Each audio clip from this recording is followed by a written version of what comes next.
anyone who values excellence and makes improvements. They are essentially a celebration of all of your achievements. So, shall we get on with it? What you do with your day-to-day lives, I just admire you hugely. If you do want to nominate a colleague, a friend, maybe yourself, please speak to the organisers and visit the website, and I really hope that we'll see you at that.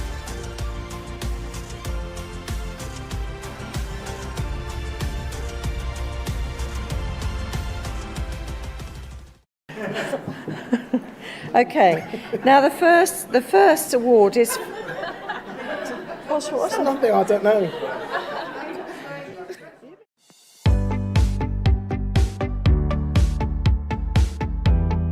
We have had a 40% caesarean section rate in the National Maternity Hospital. That is major abdominal surgery. Around 40,000 mums did not return to work in 2022. It's even more relevant if you're a mum who's experienced birth trauma. We spend more money on litigation than we currently spend on the maternity services. It's bonkers. It's in all of our interests, and particularly the government, to improve maternity services. We can't achieve our mission unless we bring parents and professionals together. A revolution needs to happen. We need to start working together. I know it's a hard time, but for goodness sake, it's the best profession in the world. Be proud to be midwives, be proud of the job that we do, and continue to celebrate our successes.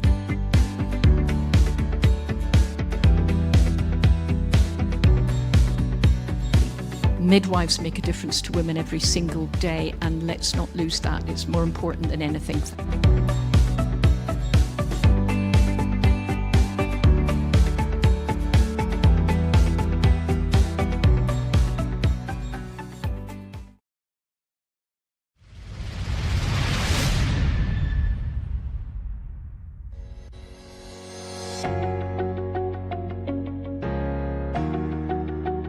Welcome to Matflix, video streaming from maternity experts. My name is Dr. Jenny Hall. I am the box sets curator at Matflix, a fellow of the Royal College of Midwives and a former editor of The Practicing Midwife. At Matflix, we bring together videos of talks from top maternity experts into box sets to support your continued professional development, study and revalidation. It is a perfect study accompaniment for midwives, maternity professionals, midwifery students and anyone thinking about a career in the maternity services.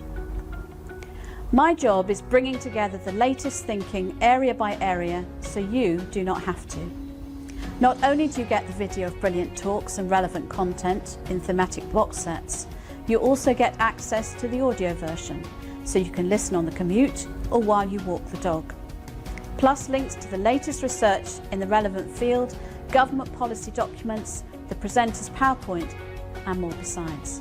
Sign up to Matflix now for the best video streaming from maternity experts.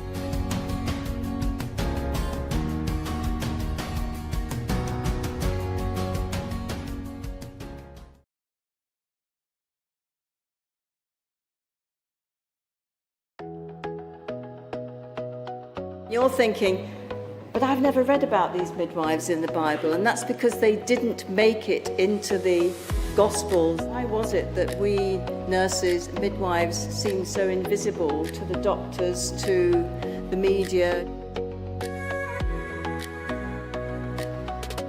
An amazing midwife said to me, you can't be what you haven't seen. These are the world's most researched probiotic, and we can say that with confidence because we've done over 300 clinical trials on this little bottle of goodness.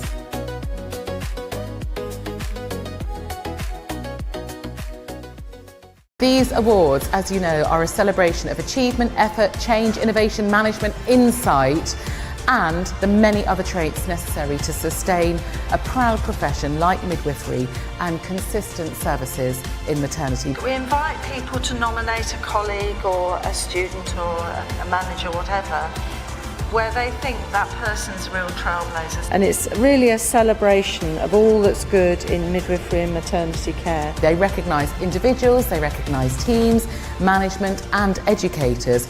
Anyone who values excellence and makes improvements. They are essentially a celebration of all of your achievements. So, shall we get on with it? What you do with your day-to-day lives, I just admire you hugely. If you do want to nominate a colleague, a friend, maybe yourself, please speak to the organisers and visit the website, and I really hope that we'll see you at that.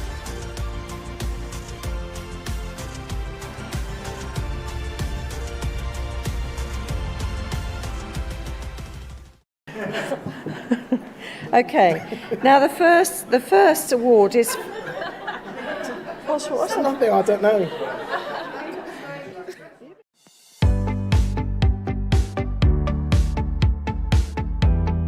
We have had a 40% caesarean section rate in the National Maternity Hospital. That is major abdominal surgery. Around 40,000 mums did not return to work in 2022. It's even more relevant if you're a mum who's experienced birth trauma. We spend more money on litigation than we currently spend on the maternity services. It's bonkers. That it's in all of our interests, and particularly the government, to improve maternity services. We can't achieve our mission unless we bring parents and professionals together. A revolution needs to happen. We need to start working together. I know it's a hard time, but for goodness sake, it's the best profession in the world. Be proud to be midwives, be proud of the job that we do, and continue to celebrate our successes.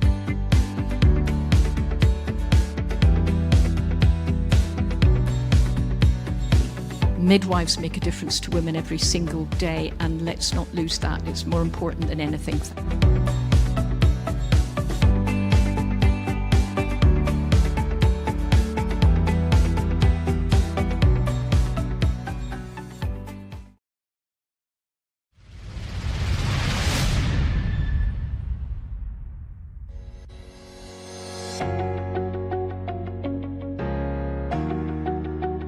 Welcome to Matflix, video streaming from maternity experts.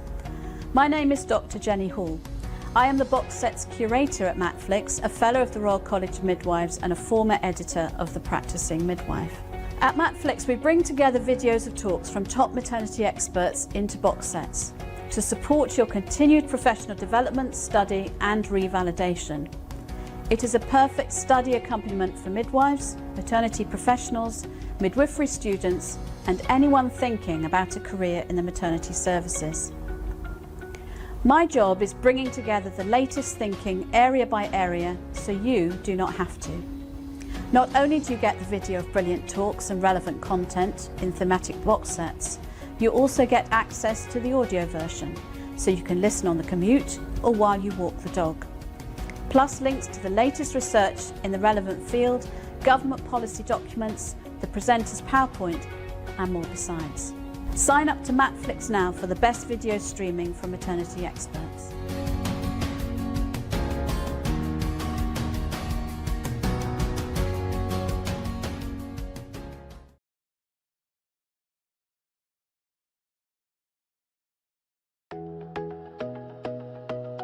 You're thinking, but I've never read about these midwives in the Bible, and that's because they didn't make it into the Gospels. Why was it that we nurses, midwives, seem so invisible to the doctors, to the media?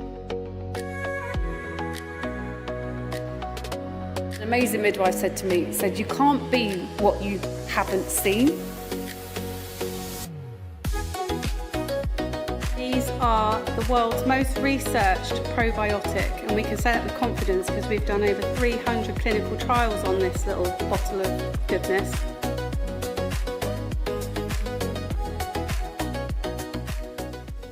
These awards, as you know, are a celebration of achievement, effort, change, innovation, management, insight, and the many other traits necessary to sustain a proud profession like midwifery and consistent services in maternity. We invite people to nominate a colleague or a student or a manager, whatever, where they think that person's real trailblazers. And it's really a celebration of all that's good in midwifery and maternity care. They recognise individuals, they recognise teams, management and educators. Anyone who values excellence and makes improvements. They are essentially a celebration of all of your achievements. So, shall we get on with it? What you do with your day-to-day lives, I just admire you hugely. If you do want to nominate a colleague, a friend, maybe yourself, please speak to the organisers and visit the website, and I really hope that we'll see you at that.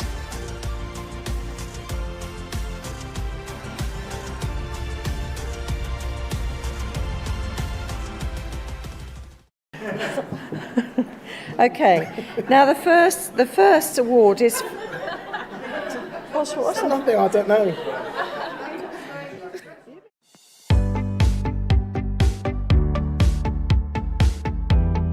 We have had a 40% caesarean section rate in the National Maternity Hospital. That is major abdominal surgery. Around 40,000 mums did not return to work in 2022. It's even more relevant if you're a mum who's experienced birth trauma. We spend more money on litigation than we currently spend on the maternity services.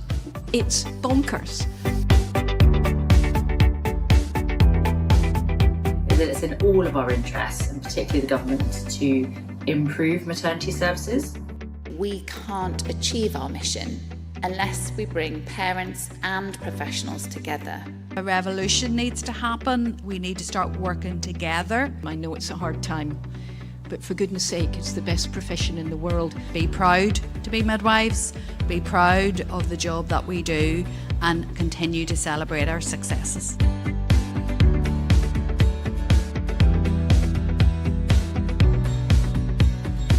Midwives make a difference to women every single day, and let's not lose that. It's more important than anything.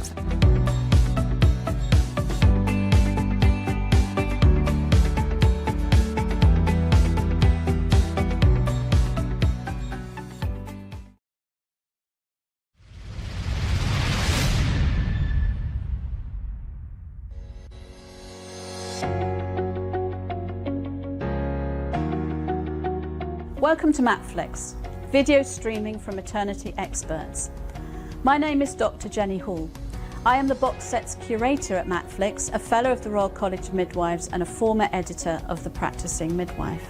At Matflix, we bring together videos of talks from top maternity experts into box sets to support your continued professional development, study and revalidation. It is a perfect study accompaniment for midwives, maternity professionals, midwifery students and anyone thinking about a career in the maternity services. My job is bringing together the latest thinking area by area so you do not have to. Not only do you get the video of brilliant talks and relevant content in thematic box sets, you also get access to the audio version so you can listen on the commute or while you walk the dog. Plus links to the latest research in the relevant field, government policy documents, the presenter's PowerPoint and more besides. Sign up to Matflix now for the best video streaming from maternity experts.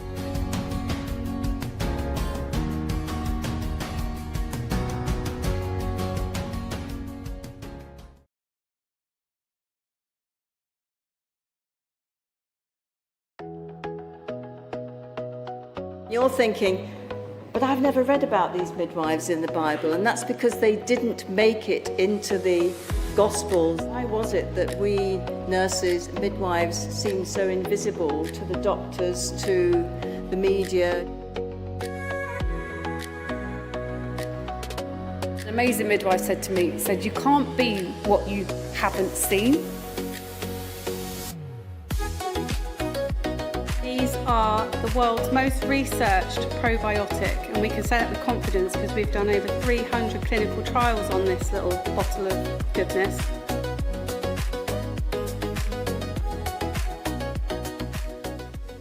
These awards, as you know, are a celebration of achievement, effort, change, innovation, management, insight, and the many other traits necessary to sustain a proud profession like midwifery and consistent services in maternity. We invite people to nominate a colleague or a student or a manager, whatever, where they think that person's real trailblazers. And it's really a celebration of all that's good in midwifery and maternity care. They recognise individuals, they recognise teams, management and educators. Anyone who values excellence and makes improvements. They are essentially a celebration of all of your achievements. So, shall we get on with it? What you do with your day-to-day lives, I just admire you hugely. If you do want to nominate a colleague, a friend, maybe yourself, please speak to the organisers and visit the website, and I really hope that we'll see you at that.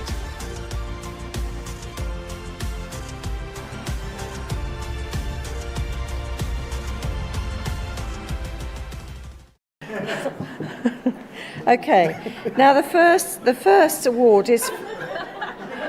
What's nothing, I don't know.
Hey, welcome to this week's Maternity Midwifery Hour. My name's Sue MacDonald. I'm the curator for the Maternity and Midwifery Hour and the Maternity and Midwifery Festival. And it's my pleasure to be chairing this evening's session. And we have the wonderful Molly O'Brien with us. Lucky. So welcome, Molly. Now, we always have to do this, and we have to put you on the spot and ask you to share a moment of the week with us, because our audience love that. Oh, absolutely. Thank you. Yes, I'd love to share that, actually. I did have a moment of the week because I was in London and I was at the Wellcome Institute, the Coming of Age exhibition, and it was fascinating, the exhibition. But there was actually there was two bits of the exhibition really struck a chord. One was a picture of the witches, a witch round her cauldron, and then there was a little piece of information saying that witches actually back in the day when they were burning them were actually healers and midwives and other women who were just looking after their family and having some knowledge about keeping healthy and attending to the important things in life, family and health and food. And I thought, well, there you are. It kind of feels like we're going through a funny period at the minute with what we're trying to do is keep everybody healthy, and we want that. That's our midwifery work, isn't it? The other thing was about health again. It was Born in Bradford, people's research from the moment of birth through your life. And I think it has been done before, but this was in Bradford, in a community, an area where there's a lot of deprivation and inequality, inequities. And it really struck a chord because this is what came up in a lot of the reports that we've had recently about racism, about poverty, about inaccessible services for certain groups of women and their families. And that really struck a chord for me in our work as midwives. Fabulous. Well, I love the mixture of the witches. The witches. And the Bradford work. And actually, let's celebrate. The Wellcome Institute is a wonderful place to go. They do wonderful exhibitions. They have something there all the time. But they've had good. previously, because I think I talked about it on the hour, they had these scrolls that women used to wrap around them. They're just one scroll. I didn't even know these things existed, but this is a place where you can get some really absolutely. And I saw that exhibition as well. It was fascinating. So yeah, quite agree. This is my new favourite place to visit now if I'm in London. And they do a nice cup of tea too. They do. So thank you for that, Molly. Now we're going to let Molly have a little rest. For those of you who are new, big welcome to the Maternity and Midwifery Hour. And I'm addressing this to you because I know we have a lot of old friends, I should say, who are with us and who know the sort of birth of the Maternity Hour. But this year we're in our 6th year of doing the Maternity Midwifery Hour, and we started right at the beginning of COVID-19, the first UK lockdown. And this was really because we felt it was really important for midwives, for student midwives, for people working within the maternity services to be able to have some sort of connection, to actually get as much information and actually continue professional development as they went. So we set this up and we started off with things on well-being and what was going on in the services, what was going on in education to protect students and make sure they got their experience. And we've kind of carried on, and we're obviously not talking that much about COVID these days. We're talking about things of interest and of importance within maternity and within midwifery. Now, if you should have a power cut, don't panic, because everything the Maternity and Midwifery Forum does is recorded, so you can access it after the event. And I think this evening, I say this every evening we do, you will learn something new, and you will learn things that you will want to share with your colleagues. So you can. We're not precious about you sharing. You just need the link, which will be accessible as a podcast on Friday and through the newsletter that comes through, and you can get the whole recording if you'd like. And this is all looked after by Matflix. Now, on the resources that Paul has got on the live Facebook feed, you will see that you have a link to the Matflix, so you can access other recordings, all the Maternity and Midwifery Hour, and also some of the festival materials. And that's a really good resource, and I'll really praise it for you. For those of you who are doing a dissertation, any research, practice development, wanting to do your revalidation, really good resource, because our lovely Jenny Hall, Dr. Jenny Hall, does pull some of the presentations in nice little chunks together with some reflective activities, which is perfect for those of you doing a revalidation. So really look after that if you can. The only risk of accessing these presentations is it is a bit addictive, and you can find time goes by and you've watched an awful lot and learned a lot, but the time, you haven't done the ironing. But never mind, we won't worry about that. And I will say a big take care of yourselves, because I know, and I'm sure Molly will refer to it as well, it's a difficult time in midwifery, and it's a difficult time being a student midwife, facing the fact you may not get a job immediately. It's difficult for midwifery, full stop. So look after yourselves and look after your colleagues, because we all need looking after you. Look out for each other. Really important. Now I'm gonna refer to this book, The Roar Behind the Silence. Sue Down and Sheena Byram edited it, full of really good resources and information. And I think this is particularly pertinent in today's midwifery. So beg, borrow, maybe not steal, beg or borrow a copy and have a look, because it's a really good dippy-inny book. But then there's lots and lots to get there, and it's a bit addictive too. So there we are. That's your bedtime reading. Another bit of reading is the Nursing and Midwifery Council consultation on proposals to change the nursing and midwifery practice learning education standards. That closes on Friday, on the 17th. But have a look at it, have your say, put in your views, and then you can't complain if they don't do something. There's also a new strategic plan for 2026 to 2029 from the Domestic Abuse Commissioner, which I think anyone who's working within domestic violence, domestic abuse will find useful. The other thing is it's the second annual South Asian Baby Loss Awareness Week this week. And this is founded by Tommy's supporter and miscarriage advocate, Asaya. And it means there's a lot of activities and information going on. So have a look on the resources to Tommy's. You'll find more information there. And I'll say a little positive, well done to Emily Kent from Luton and Dunstable for being a finalist as Nursing Times Midwife of the Year. So good luck with the next bit of it. And do have a look at the resources for more information.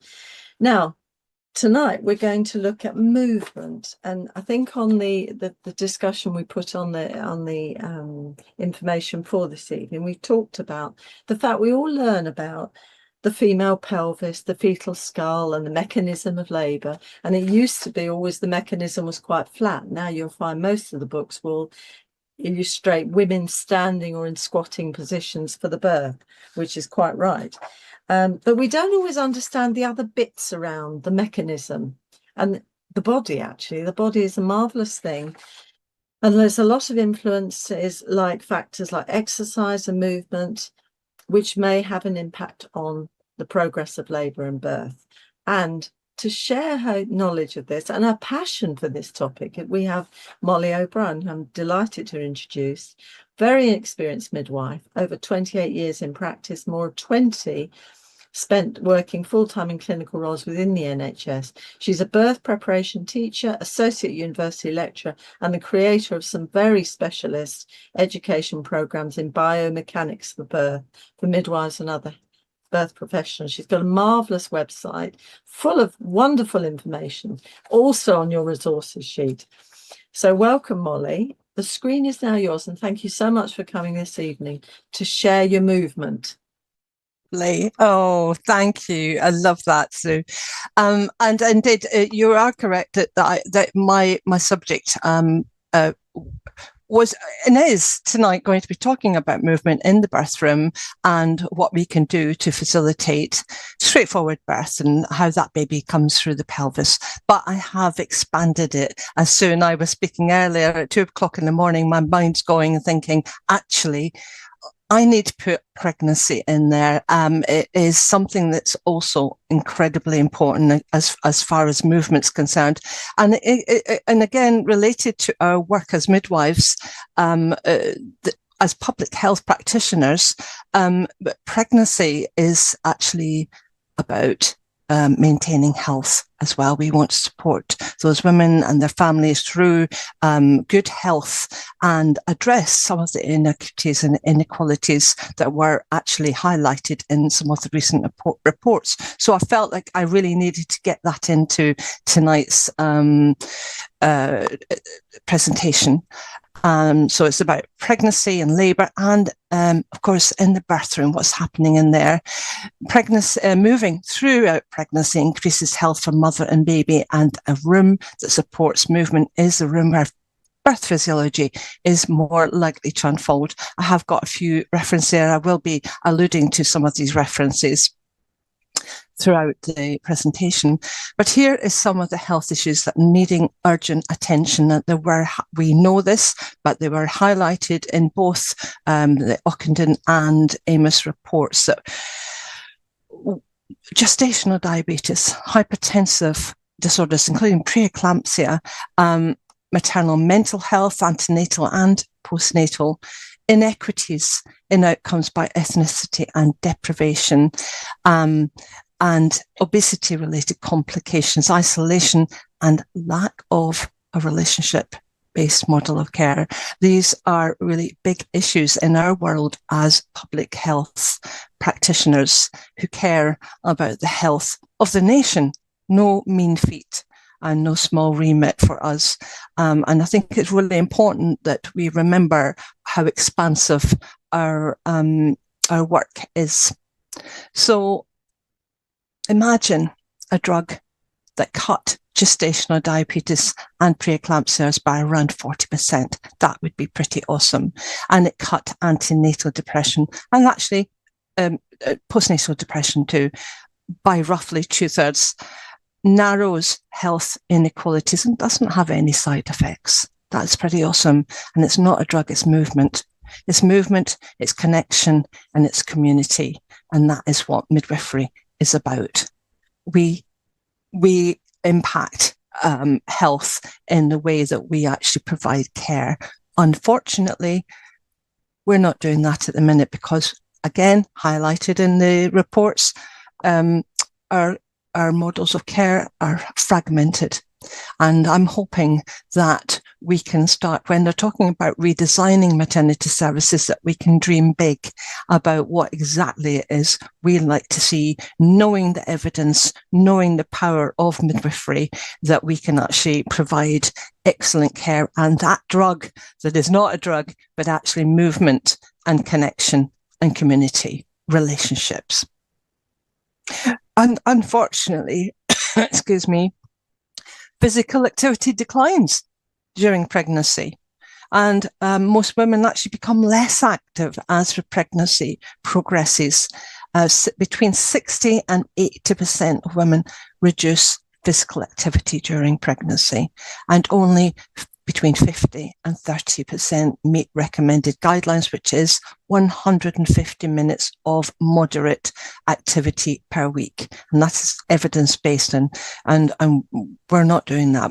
Pregnant women are not meeting those requirements for health. 50 to 70% of our waking hours become sedentary as pregnancy progresses. As a nation, actually, as a population, we have become more sedentary, and I wonder if it's a modern thing, and I think we are much less active than our previous generations. But even more so, I think, since COVID, we became more sedentary. We're working a lot more from home, and everything seemed to shift at that point. So I think it's even worse in the last 6 or 7 years. Midwives want to advise on movement. We understand that it is a good thing to move, but we have a gap in our knowledge. Now, I was actually going to put it's probably going to be too complicated, but like a little Mentimeter word cloud up, and to say yes or no if you have seen or use, not just seen, but actually use the physical activity for pregnant women poster that you can see on the screen right now, and that's a medical officer recommendation. It's all evidence-based. It's an infographic, so it's quite easy to understand. We need to move. We can climb the stairs, we can walk, we can do yoga, dance, and swim and cycle and do lots and lots of activities that are just generally part of our life. And also a bit of muscle strengthening would be very valuable as well. And we're not doing much of that at all, as you saw in the previous screen. This would make a huge impact if all of us midwives too, we're working very hard, but we're not necessarily moving a lot. We're standing, we're writing, we're standing by beds, and actually movement is really healthy for all of us, and not least those pregnant women. So do you know that pregnancy poster? Do you use it? It's downloadable. You can have it on your phone. You should have posters of it in and around where women are hanging out in antenatal clinics and so forth, because they can see that and you can refer to it in your busy clinics. I know you haven't got a lot of time, but in fact, that is part of our problem. We haven't got a lot of time to refer to our work, which is salutogenesis. And salutogenesis is the maintenance and sustenance of health. That's where we are rooted. And unfortunately, an awful lot of our work is taken up by risk assessment. Now, I'm not saying that risk assessment is not a valuable piece of work. Of course it is, but it's kind of overwhelming, actually. And it's not necessarily bringing the results that we think we want to see. So again, that needs to be redesigned. What is it we're actually doing? How are we spending this time with the women? What information are we gleaning and giving? Our knowledge is very poor. We don't really know. We haven't really had much training. We don't cover it in our curriculum. And that is detrimental to the information that we can give. So we're feeling less confident and a bit out of our depths. We've also got fear in that area, as we have fear in our work. We know that we have anxiety, concern, fear that we might step out of our remit of what are we doing? Do we know this? Well, this is very much in our remit, but we don't have the information. And as DeVivo and Mills in 2019, after they explored this area, they said, advice is often given based on common sense and our own experience, which is okay, but it just depends on what information it contains. A lot of it was based on women as being very fragile, must take care, don't do too much. And a lot of the information that we had came from nothing. It wasn't actually based on anything. And we're getting more information now, which is brilliant. Here are the gains. This is what we know now. And there's Dr. Margie Davenport she's actually created guidelines. She's in the University of Alberta in Canada, and she's actually created guidelines for antenatal activity as well, and looked into it, and actually did RCTs in this area. So very, very powerful knowledge coming from those studies that are telling us we can lower our risk of gestational diabetes if we are active. We can lower the risk of high blood pressure and preeclampsia. We can improve our mood and mental well-being. That means we're actually reducing depression, and that's antenatal and postnatally as well. We have less back pain, less pelvic pain, and less disturbed sleep. And it also has an impact in the birth room, shortening the first stage of labour, and with fewer interventions required.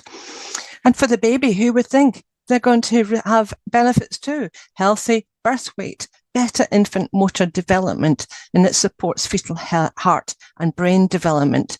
It also has a lower risk of childhood obesity, and it's safe at every stage of pregnancy in an uncomplicated pregnancy. We don't often think of the benefits for the baby, but it improves their metabolism too. And of course, this is related to the health benefits that the mother gets. One of the things I did actually, born in Bradford, do have a look at that website. It's absolutely amazing, full of really good information. And I hadn't really thought, and I know there's more studies out about this, food security, and there are a lot of women who are concerned about food security. And when you have those issues in your life, for those mothers who are feeding families, they tend to not be eating very well themselves, and they tend to go for high sugar just to keep them going and giving them energy. And of course, that's going to have an impact on their growing baby. Stress in their lives attached to that food insecurity, but also just in their lives, especially in those areas of deprivation, because you're always worrying about something, and it has a huge impact on the growing baby. So this is why we need to use this evidence and put it forward to as much as we can when they redesign maternity services, be heard, be shouting out that midwives actually impact public health. We are public health practitioners. It's not just being in the hospital, it's actually being in the community, and that matters. And I really implore you all to be shouting out about that. Immobility in the birth room, big deal, big deal. I'm getting my postmenopausal wrath going here. I cannot believe there's so many women who are actually not mobile in the birth room. It has gotten worse, and it has a big impact again on women's physiology, on their autonomy, and on healthy birth outcomes. This is really big impact. And of course, it also has an impact on the quality of midwifery practice and student midwife confidence and learning. The women want to. we've got evidence. Shori et al., they had a look at that. What do women actually want? Are they keen on doing this?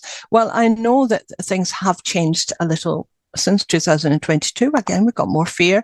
Women are not accessing midwives for their information. A lot of them are getting it on social media, and they're making choices from the information they get on TikTok, which is, some of it might be quite good and a lot of it will not be. And this is going to impact on their decision making and feelings about what they want as they give birth. But this showed that most women do actually want to move. And who would blame them? You're going to feel more comfort when you move around and walk in labour. It's a natural response to pain, and it's repeatedly interrupted by clinical routine. We always want women to just pop on the bed for a moment because we have things to do to her. This is not that we want this, it's just the environment that we are actually working in as well. And partners are influential in this area too. They play a crucial facilitating role. If we are actually giving high quality birth preparation classes, we would be including information so the partners understood the benefits as well, and they would be really influential in helping that to happen. And we have an issue, don't we? Women have to ask permission to move. I really struggle to get my head around that, but they do. Am I allowed? Am I allowed? And we're all doing that. I'm going to refer back to, well, I mentioned it very briefly. I'm not saying that we're witches. I'm just saying that women who actually look after other women, who look after families, who are taking control over their health, were regarded as witches, and they were, oppressed because it didn't fit that society. And we are working as women, attending women in their births, and we're not heard either. We've got feeling unheard. We've got permission culture. This actually is for both staff and the women we attend. And that is not me just saying it off the top of my head here, because I think that, I know it, and it came up in the reports as well. So it goes right down to movement. Can I move? Is it okay if I get up and move around? And we should be facilitating that, because we understand that this is really important for women to have that and to be heard. They're feeling disempowered and they lose control over their own birth. Big deal, isn't it? And we can make those differences, and we need to stand up and be heard, make ourselves heard in this way, because we are advocates for women. And it's hard. I know. I'm feeling for everybody. It is challenging, but we can do it in different ways. I'm going to show you how that works in a moment. So it's one of the most profound experiences of women's life, and autonomy is not a nicety. It's actually a legality and ethical and a professional obligation. So we're attaching women to a monitor. Please distill. We need to make sure your baby's safe, and we need that piece of paper to come out pristine, because we've got anxiety about it. And that is that's a risk to manage. We have staffing pressure, where we're looking after too many women, too much to do, overseeing too many obstetric interventions. And therefore, we're discouraging the women from going into the pool, or getting up and moving and giving birth, or labouring around on a ball and maybe on a mat on the floor. And this is giving us anxiety. We'd rather they were maybe just on that bed. And women don't know. And again, this is education. We have to educate. When I'm a birth preparation teacher as well, and I ask women, where do you see birth taking place? And they say, on the bed. Of course, that's what they see in the media. And they don't know that they can say, well, I don't want that. Many of them just do not know their rights. And this is our job to make sure that they understand that. And we're not alone here. When we want to make changes, when we need to make these changes, redesigning maternity services to work for these women and their families and their partners, and that will work for us too. Remember, our working condition is the women's birth environment. So culture conditioning, as I said before, where women are just, that's where they see birth. So we need to educate them and let them know that actually movement is a really good idea and they want to do that. Continuous monitoring is getting in the way. Please, if you don't know Kirsten Small, please find out about her, because she is doing a big job to address the issue of electronic fetal monitoring and continuous monitoring that holds women down, that brings fear in the room and does not improve outcomes. So that's Birth Small Talk. If you haven't heard of her and her work, please look at her website, Birth Small Talk. She's got very good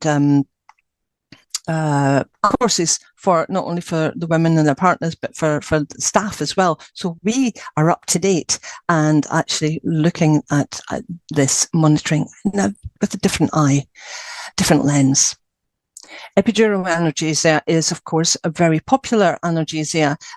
Do you, in your workplace, have mobile walking epidurals that allow movement? Some do and some don't. I think that's unacceptable.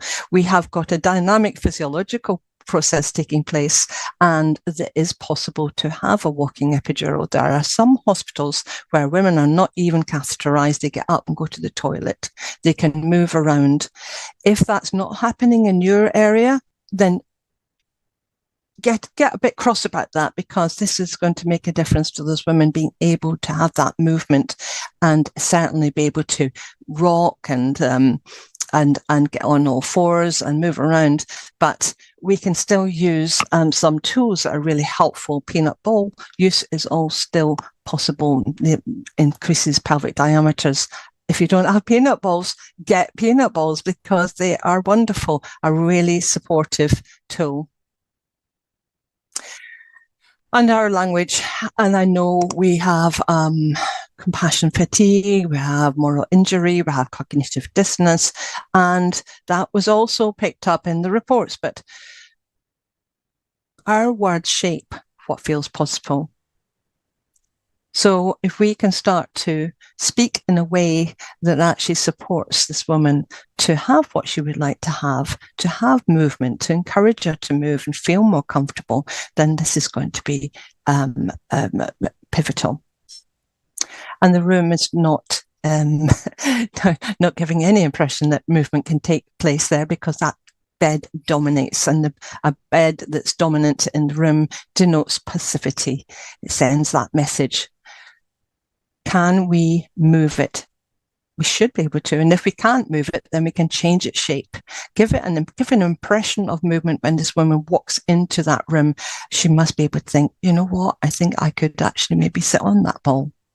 I'm hoping that you're all giving her birth balls, or not giving her birth balls, but recommending those balls as soon as she's pregnant. Say, get a birth ball, sit on it, move around on it, drape yourself over it, enjoy what that movement brings you, as well as it in maintaining pelvic mobility and reducing back pain.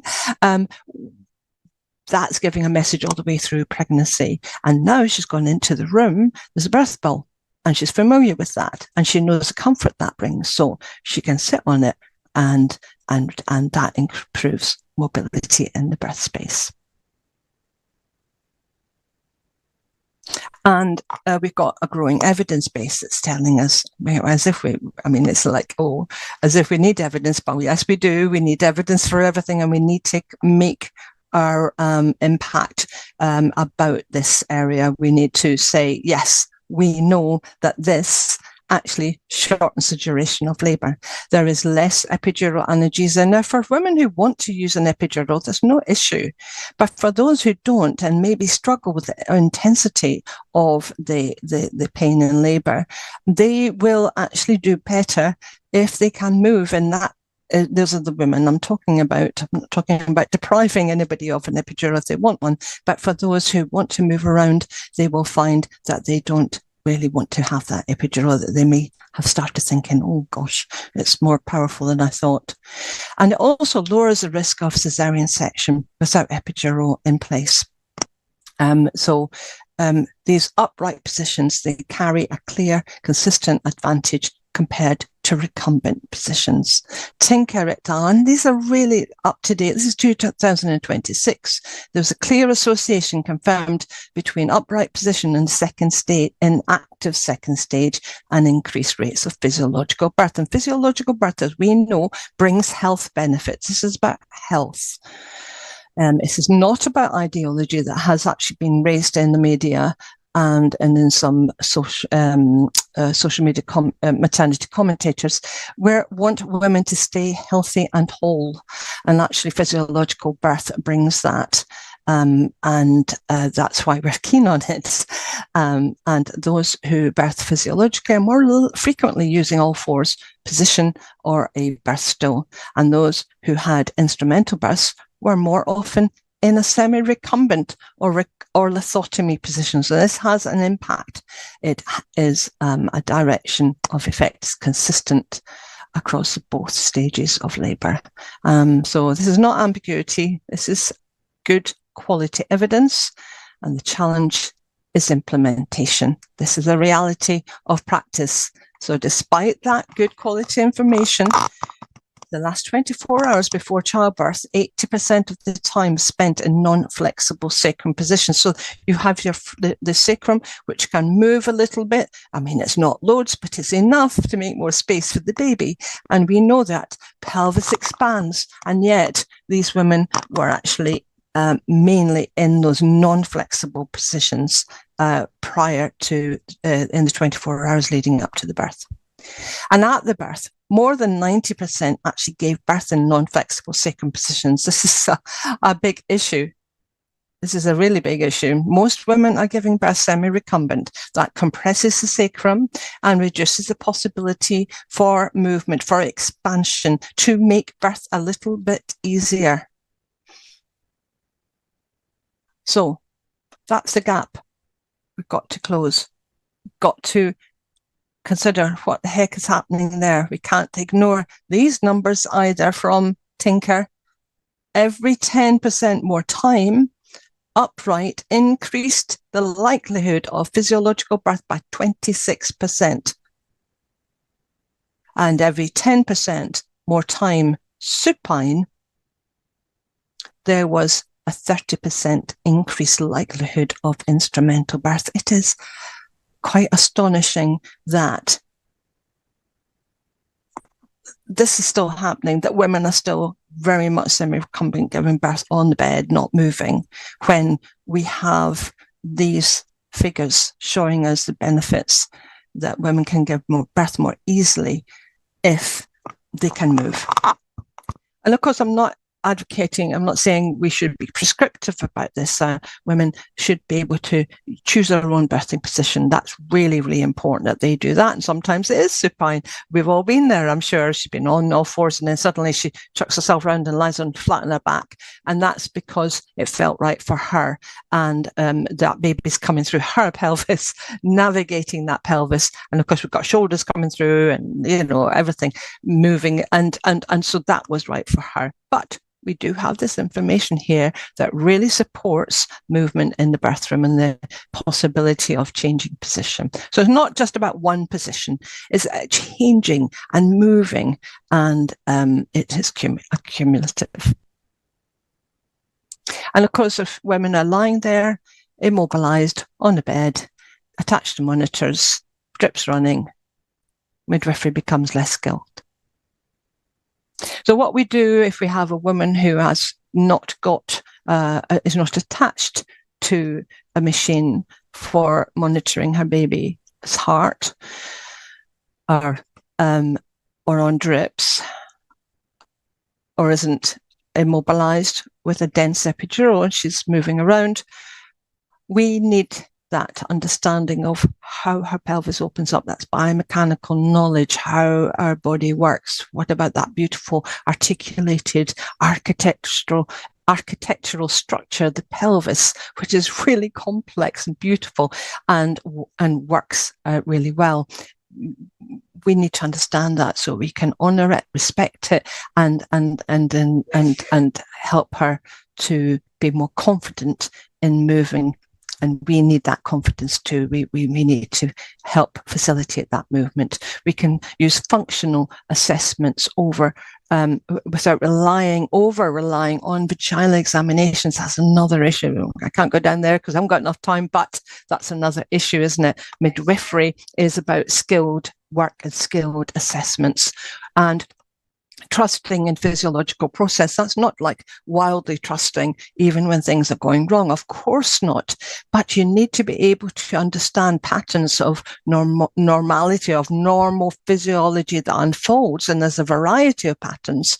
If we don't understand them and recognize them as being normal variety, how can we tell when it's gone awry? And that's part of our remit. We need to be able to recognize that. So actually understanding and trusting that physiological process is important, but not, of course, ignoring it when it goes off kilter. And environmental adaptation skill, that's about working around what you've got in the room and being able to work with different movements, different positions. And that's something we're struggling with. Most of the bed-based births are including CTGs. I've just talked about that, IVs, medication protocols, documentation, escalating intervention management, and handover and referral pathways. We've got very much a different kettle of fish when we're talking about women who are bed-based birth. You know, that's a very different scenario altogether. And yet that is the one we're most familiar with. And I will actually say that's more obstetric nursing. We're more overseeing obstetric intervention. And I love obstetric intervention, no doubt about it. I think it's wonderful. It saves lives. But right now, nearly everyone has that. It's very rare not to have that intervention. And that's our work now has been placed in that arena. And we don't have those skills. We're losing the skills to facilitate active birth. We're feeling a little fear with that because the bed has become the default. What's our generation of student midwives learning when movement is restricted? And they're very, very keen. They want to learn, and they learn in the university, and they come into the placement, and this woman is in a recumbent position, semi-recumbent. Some midwives and many student midwives have never attended birth in any other position than semi-recumbent, and actually worry when the women go onto all fours. So this is, we need to help these students, but we need to help ourselves too, because a lot of qualified staff are feeling this lack of skill and experience to gain confidence. So let's not just accept this is what birth is like. This is, women are choosing this and not choosing it. They're just feeling fear as well, but we need to educate and encourage so they understand what they can do in the birth room.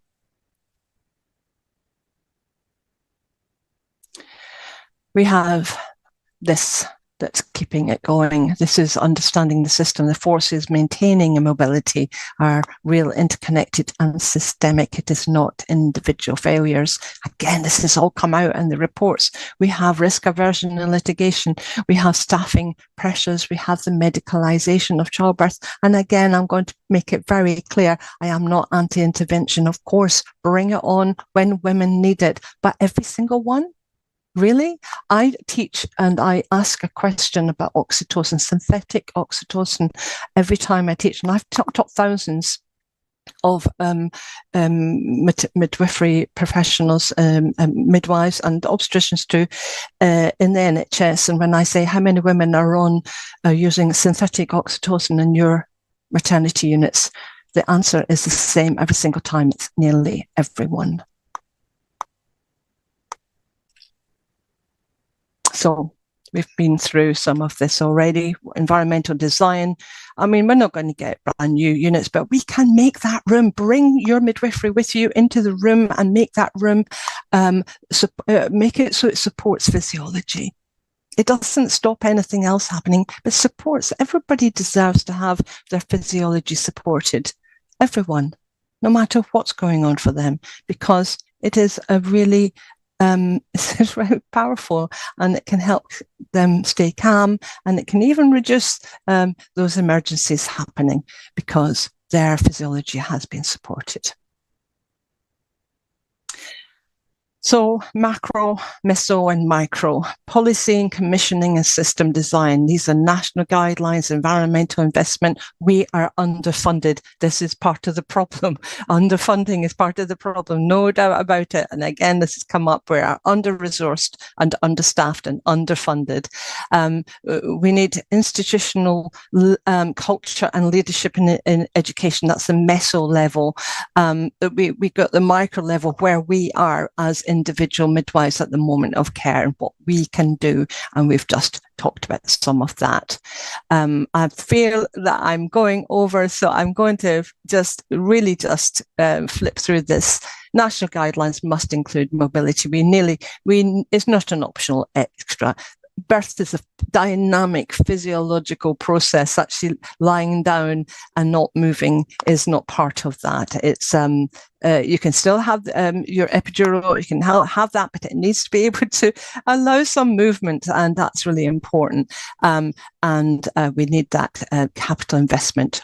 And you know what? Where are the balls? Where are the mats and the bars and the low lighting? Some places are getting that, but not every place. It's almost like, well, that's optional. And it's not optional because you don't have pumps and all the medical equipment optional. That's all available. But to support physiology and optimize physiology, those things aren't available. It's as if it's an added extra.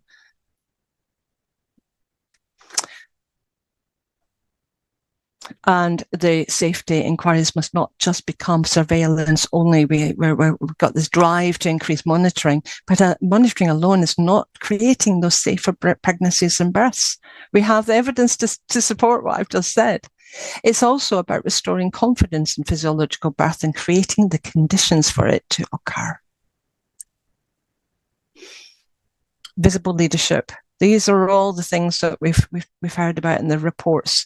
Embed biomechanics in training, and actually I'm very pleased to tell you that I've actually put some proposals into universities that are really keen for this to be part of our training. It is a gap. We are still learning. I'm going to finish on this really quickly, but just to say that we are still using the Caldwell-Malloy pelvic classification from 1933. Then it was adapted in 1938. That is just ridiculous. It's nearly 100 years old, and we lean in on the gynecoid pelvis. That work that they did was actually set in racism. It ignored the anthropoid-shaped pelvis, which most of the Black American women in that study back in 1933 had an anthropoid-shaped pelvis. Now, we allude to that in our training, but we don't take it all the way through about what that actually means. And it means that the mechanism is different because the shape is different. And that is expressed in the patterns of labour that are different for those women who have that shape of pelvis. And some of it might be white, and many of them will be black and brown. And that matters.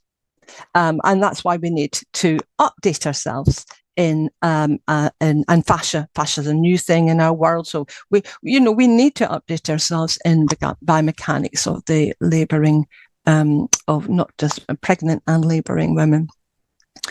And in simulations, rewrite those guidelines to reflect all this, redesign student placements placed with mentors who actively facilitate movement. Oh, sorry. And there was one, about not mocking a midwife who is keen to help this woman maybe get in the water or on a mat. That this is actually about physiology, and what she's doing should be celebrated. I'm going to just move on quickly because I do know I'm over, and I want to have questions if anybody's there. And also the football's on, I know that. But I'm going to just, you can see this is what we just talked about. Make that room fit for purpose, and let the woman know she can move here. Use empowering language. It's not about just you're only 3 centimeters, but it's still early. Let's use this time well, and so on. And model for your student. Let her know what we do as midwives who facilitate straightforward birth. That's the cost of keeping women still, compromising physiology. Oops. Oh, I feel like I missed something. There was, I'm going to say, I think there was a slide that was missing. It was actually telling us what was happening in some of the areas. Now, the Ramen project is a really, really good one. This is in the sort of in the community relationship-based area of our work. And Faiza Raman, she launched this project where she gathered women from ethnic minorities and to give them cultural support. And she's got walk and talk groups and lunch clubs and antenatal clinics, and that's classes, and that's really important. So making those connections.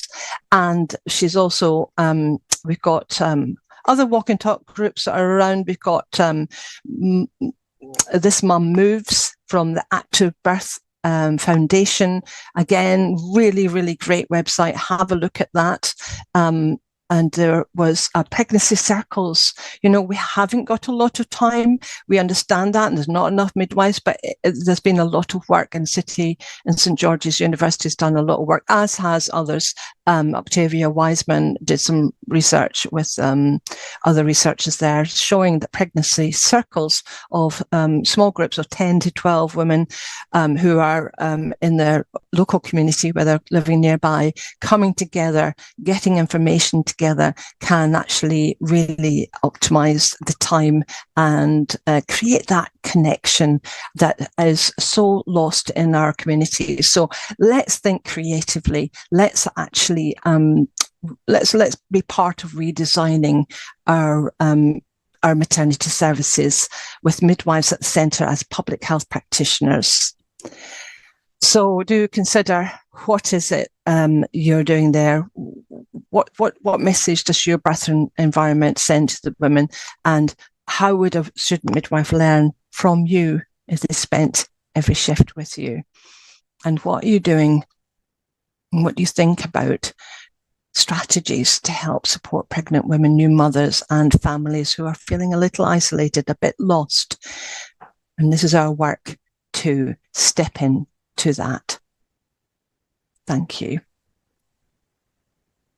Molly, my goodness, you're giving us a little bit of a challenge there. Yeah, which is a good thing. And I was thinking, I know sort of things like Active Birth with Janet Velasquez, which is quite an old book, but I can remember that coming in and reading it and getting so excited as a fairly junior midwife and trying some things out. Exactly. And actually, people were quite receptive. Women were very receptive. And I can remember some of my colleagues kind of said, "Oh, Sue is she's the active one." You see, that's what I'm talking about, Sue. It's like there's a few of us. Oh well, she does that, but we should all be doing that because it's midwifery. And while I understand there's some complexities, I do get that, and there's brilliant that midwives actually learn that too. And some of them are really in their element in that area. Far too many are in their element of, now I'm just looking after this woman on this bed. I would not know what to do if she moved, and that is where we're at. So it's really extreme, isn't it? Yeah, but I think you're right, and I think it can get a bit scary. It's like when you've been on holiday for a while and you come back and you think, oh, I've forgotten what to do, and of course you haven't. Yeah, no, because once you're there and you're thinking, yeah, midwife, it comes back. And I think even having a few midwives or students, because what you say about students, absolutely right, and students are keen. So you out there, students, this is your chance just to maybe work with your midwife and say, oh, I learned this new thing last night, really interesting. We have some questions. I have a question from Khalifa from Ethiopia. Hello, Khalifa. Lovely to welcome you here, and thank you for giving us a question. Now she's saying, how about fetal distress in the upright position? Fetal distress in upset. Well, one of the things that we do usually, if we think that if there are signs that the baby is struggling, that there's fetal distress, is actually changing positions, isn't it? And that's an automatic. I know that we do a lot of that. So if the baby is showing signs of distress because mother is in an upright position, and that might be that there's something to do with the cord, it could be cord compression, but we just change position. Good point. And I think also you were talking about the sort of time quite a lot. But isn't it so that if you have an active birth, it tends to be a wee bit faster? Oh, it does. It shortens the duration of the labour and lessen pain. I mean, it is just women who, when we know, for example, where active birth is more likely to take place, is going to be at home births. For example, we're not expecting women to be there for days on end. They're just not. They're usually and usually that's a sign that something's not quite right if there's prolongation there. But they give birth much more easily and it unfolds more easily at home. So we understand that, and that's clear. I mean, the thing is that we know right now most women, it's such a challenge, isn't it? Because midwife-led services are being reduced dramatically. So we don't have so many birth units, midwife-led units that are open. We don't have so many home births. So choice has gone out the window for women, which is a travesty, actually. But also those fact is that those are generally speaking faster births, because they're because it's mind and body, isn't it, Sue? It's not just all about body, it's about everything. We're not mechanical bodies. I talk about the mechanical element because it's ignored and neglected. So I'm just putting it in there, but I'm absolutely understanding that it's a whole person. So what goes on for this woman is also what's in here, and she's in a safe environment. That's the key, isn't it? Yeah, absolutely. And it's amazing. Actually, you're talking about environment, which I found really absolutely. We have the bed in the middle of the room, and it's very alien. But actually, it's amazing what a difference a midwife who's smiling, a midwife who's there, and interacting will make the room cozy. Make it and when we thing here, I know. And when we say cozy, it's not an added extra. It's that coziness, and it brings security and safety and privacy, all the things that we understand supports physiology, which I'm talking about oxytocin, the production of that, for it to function well, for the woman to be able to change position, to be naked and to be on all fours is such a vulnerable position, and you need to be in the right environment to do that. And so our birth environments right now are not supporting that possibility because women are not feeling safe. No, I mean, I think there's a lot of focus on safety, but I think you've got it. Not necessarily the sort of psychological safety. Yeah. And Diane Garland, hello Diane, is saying the best monitors are midwives. Yes. Quite right too, Diane. Yeah, absolutely. And then there's quite a lot of comments. I think you've kind of, people are really chewing over what you've been saying. Jan McCarthy, hi Jan, says, thank you for a wonderful informative talk. Sorry, I have to leave now. Well, you can catch up later, Jan. Yeah. And you must. Yes, yes. And then Diane's having another bite at the cherry here, Diane. What's sad, when units have spent a lot of money on equipment which is not used. Fancy equipment is not always required, including some birth pools. And that's from someone who's the water birth expert. No, Thank it's you. absolutely true. And again, we talk about this in my course, and we're talking about birth balls. Do you have them? And you say, yes, they're all in the pool room, in the pool, because it's not used. It's almost like that's a storage place. And that is so sad, isn't it? Absolutely. And that's because we're not appreciating the benefits of movement and understanding it. Here we go again, that postmenopausal wrath. But our work is not soft and fluffy. And it's being put out as if, oh, well, that's just an added extra. It's soft and fluffy. We've got the hardcore machine here, and this is going to save lives. And yet it's not. Midwives save lives. You just need to look at Mary Renfrew's wonderful poster and her presentations to show the impact that midwifery has on safety and reduction of preterm births and stillbirths when we're actually able to do it properly. Yeah. Good point. Now, I've got a comment from another one from Khalifa from Ethiopia. Hello, Khalifa again.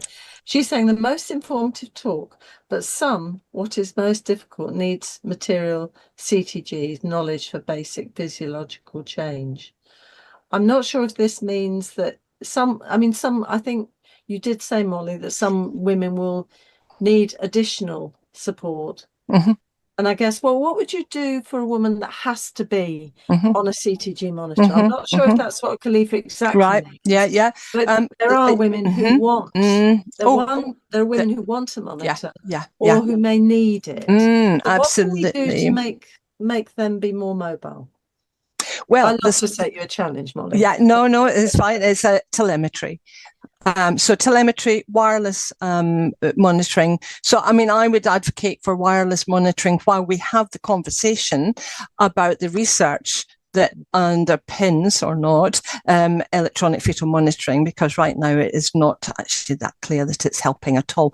Bearing in mind that this was brought into our birth room 60 odd years ago, with I believe that the person who brought it in actually had some shares in the actual making of the machines itself. We're getting a little bit political here, Molly.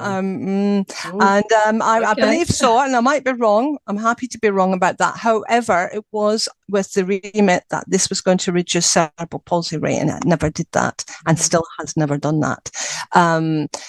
So it's the evidence. Again, I'm going to say Kirsten Small is a woman that you need to look at. Her work, Birth Small Talk, intelligent intermittent auscultation, has the same benefits and without the risks of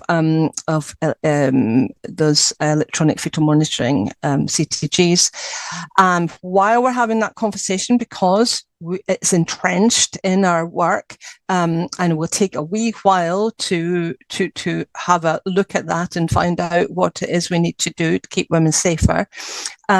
Intelligent intermittent auscultation should be beginning to be rolled out because it's very effective. And while we're doing all that other work, telemetry, which is wireless, enables women to get in the pool and to move around. Fantastic. That's fantastic. Zara, got another question. What would be the best way to try and introduce more cozy into a labour ward? With management. With managers. With managers. Well, there's midwife managers who would be very receptive, actually. Absolutely. They can. And I understand why you've asked that question, Zara, because we feel blocked when we want to do good things. And that's part of not being heard, isn't it? And it's part of what the reports came up. Nobody's listening to us. But there are some good practices in in some hospitals. Stoke Mandeville have an active birth project, which is brilliant and really effective. And they took it very seriously to create their rooms that supported physiology. Now, without compromising on care, of course. This is, I have to keep saying this because there are some who think that if we do our work, then we throw caution to the wind. Of course we don't. We're doing this carefully. But by they took it seriously by setting up and making sure that every room was put back to the same arrangement when it got cleaned, just the way an epidural trolley would be once it was used. So they had a QR code, and that was taking it seriously, that room now is fit for purpose. It allows movement. It is supporting physiology, with the lights are a little low, with the privacy, and please knock before you just come in. And again, this is respectful care, isn't it? That is the kind of care we're talking about, is respectful care. So women feel safe, have a private environment that is theirs, and they can move, and the low lights, and we're not going to change it overnight. Some rooms just can't get rid of some of the equipment because there is nowhere else to put the equipment. I said, all right. Excuse me, my husband just—it's like being back in COVID. Luckily, he had trousers on. I can take them off. Don't you dare! I'm going to go. 5 minutes to dinner. Oh, it's 5 minutes to dinner. So anyway, I don't know. I'm waxing lyrical about all that again. Whatever it is, I was saying that yes, we can make rooms that work for those women and respect them as human beings, and give them care that is fit for purpose when you're having a baby. That can be done so simply, and it doesn't need lots of money. It just needs the will to do it. And I know that the question was, how are we going to get our managers on board? Well, quite frankly, I'm so disappointed that might be an issue, and I understand it is probably an issue. It's about leadership. Yeah, I think there are some midwife managers who will be very receptive. I think they will be. Find your person in that. Absolutely. Yeah. Now I know. Hello, audience again. This is the quickest hour in the week, and I could listen to Molly forever, and you've come up with some fantastic questions. So thank you so much to the audience for joining us and for coming up with these wonderful questions and very thoughtful thoughts. And I hope do use this, share it with your colleagues, and maybe have a chat over coffee time or over lunch. Have you sandwich lunch in the restroom? Though I know that's sometimes a running feast, isn't it? But start talking about it. What could you do? Is there, and there will always be some donations somewhere that you can buy some. Now we need to know a bit more about these peanut balls. Oh, yes. So, Molly, yes. you're going to have to come back. I'm sorry. I'll be delighted. We'll have to let you have your supper. I will. Or your husband will come back rampaging. And apologies. Thank you so much. I want to say a big thank you to Molly for joining us this evening and giving us a really positive presentation, thinking about how we can change but keep safety, and that safety physiologically and safety psychologically for that woman and her baby and her family, because that is at the heart of all that we do. And it really is. The physiology, the movement, that makes absolute sense, doesn't it? And I think I'd like to know more from Molly about how this might help us midwives as well. So that might be featuring in a further episode. So later point. Now remember, you're going to have this. You'll have this recording from the newsletter. You'll also have this as a podcast for those of you who'd like to listen to it at 6 o'clock in the morning on Friday. That's fine. But in the meantime, we're taking a bit of a break because it's sunshine and everyone's going off on holiday. So we're coming back. We will be coming back in September, and I'll be wheeling in Molly, whether she likes or not. We've got to know about the peanut balls. We've got to know about movement and midwives because it's really important. But in the meantime, you, the audience, have got the opportunity to access some of the Matflix presentations that have gone over the last series, and also you can have some time to read. Oh, look what a nice book I've found. Oh, maybe I reading love that book. too. I've got it behind me. Yeah. There's many that we might have to look at active birth as well. Mm-hmm. And in the meantime, I'll say, take care of yourselves. We'll see you very soon. If you have ideas for us of things you'd like to see and hear, let us know. I know you'll want to hear more about Molly because I know I do. So you haven't got a choice, actually. We've got to have her back. And in the meantime, take care of yourselves and see you in September. Thank you again, Molly. Take care. Thank you.